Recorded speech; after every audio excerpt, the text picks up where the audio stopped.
एवढा दुष्काळ आहे तरी शेतकऱ्याच्या घरात 15 माणसांचा स्वयंपाक 15 मिनिटात.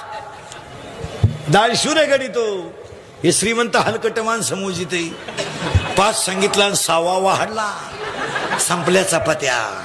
आणि त्याची बायको म्हणती निवांत जेवा. ताटल्या खाता का निवांत जेवा. शेतकऱ्याच्या बायकोला चहा ठेवायला सांगितलं ना, तांब्याभर पाणी घेतीन पातेल्यात होती ती. ही दरिद्री तांब्यातून कपत होती ती. अगं कशाला पाहिजे ती बाई, का पाप करती तू घेण्या देण्याचं.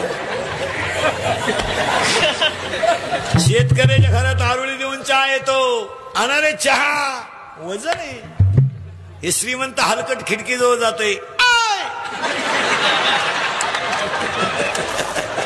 अरे सांग 2-4 काय मुळ्यात दुखत तुझं.